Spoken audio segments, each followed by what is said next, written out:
Hey, how's it going, folks? This is Young from Career School. So, as you probably know, in the US, there are so many different people from so many different countries, so many different cultures, and it's a melting pot basically in the US. So, one of the things that I thought would be really interesting that one of my friends actually had suggested me is to kind of go over what are the things that international folks want American colleagues knew about them. So, as an international coming from South Korea as well, like working here in the US, I thought this would be a really, really interesting topic. I posted a survey link on LinkedIn and asked people to participate in it. And a lot of the folks, thank you for participating, have participated in this survey. There were a lot of answers that were super interesting and thought that I would share these results with you.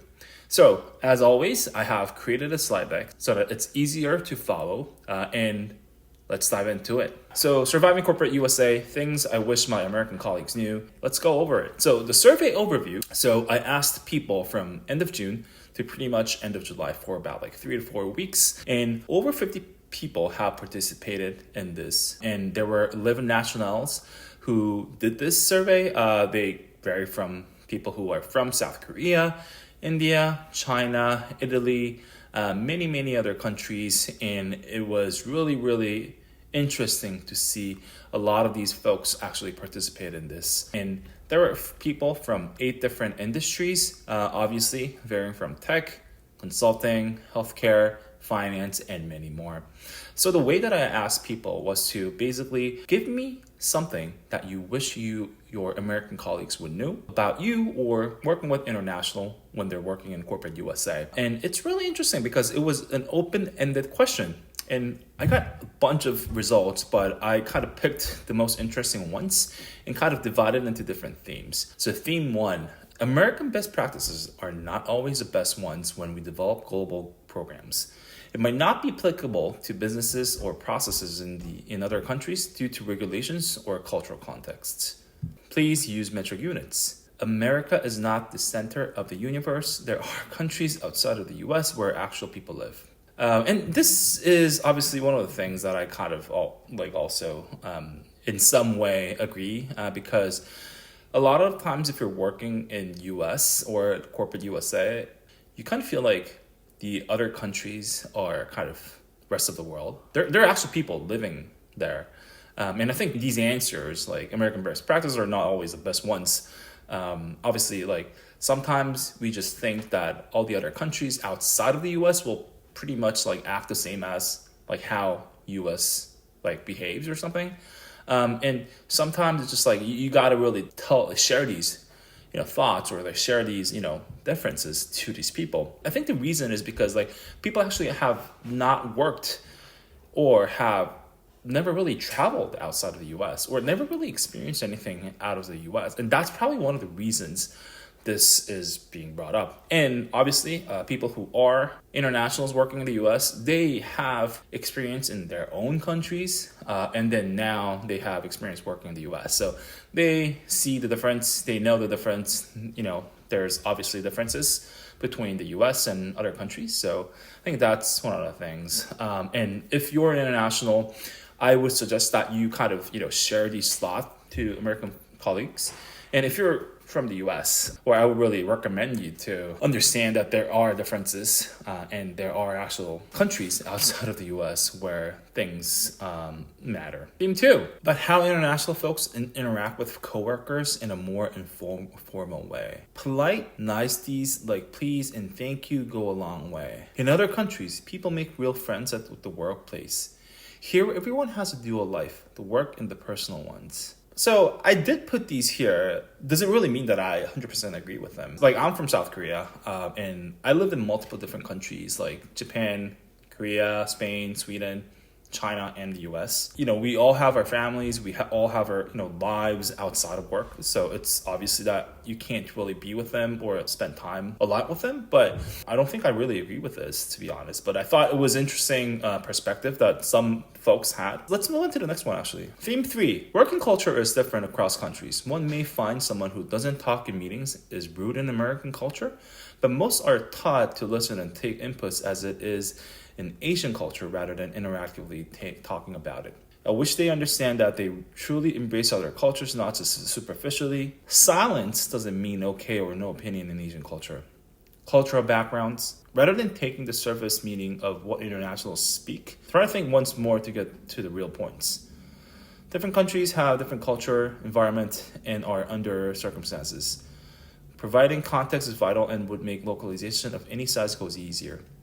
Cultural difference. Everyone has different culture. You probably get the heck of it, but basically talking about different cultures working, different styles here in the US, and then obviously outside of the US. I think a lot of the folks who have inputted here are probably from Asia, because I can actually see a few words that says Asian or Asia. This is one of the things that I force myself to speak up, because as a lot of the folks have mentioned here, in Asian culture, we're not really encouraged to speak up during meetings or during anything, honestly. We were just like, a lot of the times we're just like told to follow. And if you don't, and that means that you're not really a good employee.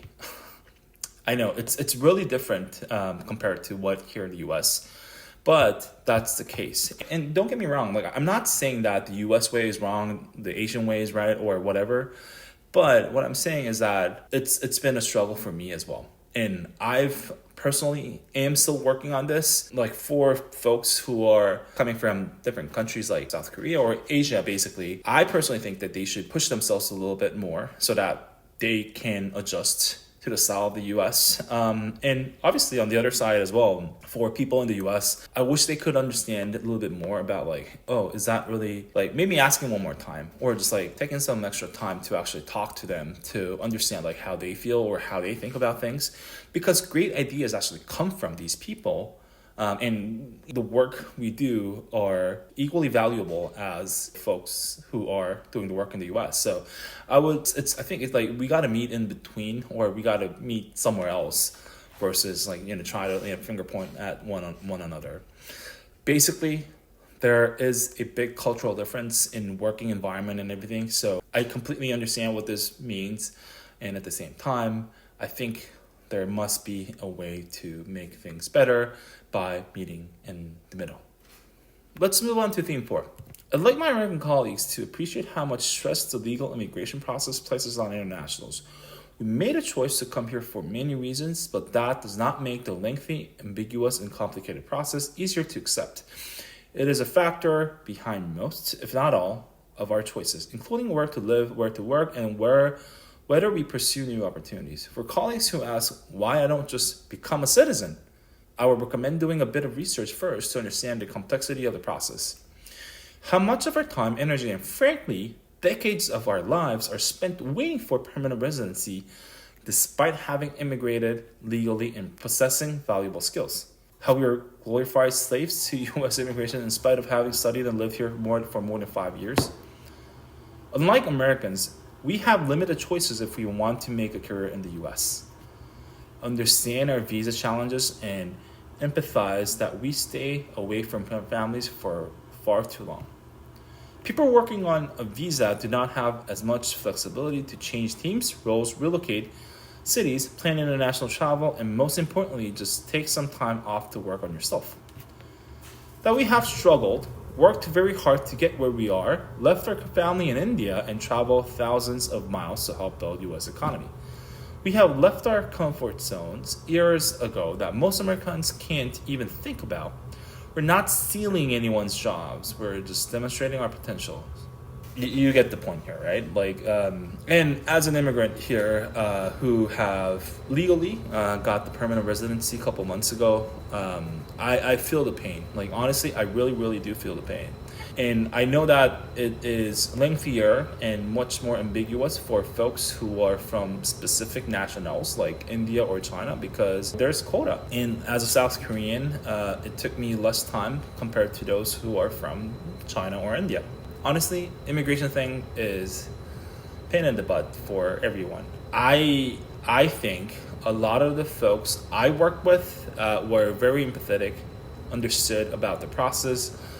I mean, not fully, but they understood the pain that we go through and understood what was happening and the limitations that I had. And obviously, they don't really know a lot of it. Like, for example, like, would I know if someone who is working in South Korea about immigration laws. Like, I have completely no idea about it because it's not affecting my life, right? Like, all human beings, obviously we want to be empathetic and all that, but at the end of the day, if it's not what impacts you, it's just hard to fully understand the process and everything. So what I'm trying to say is that it's not like, obviously, I think there's a win-win situation where US actually tries to bring in really good talent into the country to, basically make the country better. We immigrants come here to the US to improve our lives or improve our careers or accelerate our careers here as well. So it's a win-win situation. But what I'm trying to say is that I think there should be a point where immigrants also like explain the pain points that we go through, and also the US people or US colleagues also, sort of try to understand what's going on and like why is Young or someone who is on a visa in such a pain or is struggling to do something about it and the limitations they have. Let's move on to theme 5. Sometimes, if not all times, that we, internationals, don't understand American jokes. And it's awkward that everyone else is laughing in the room but me.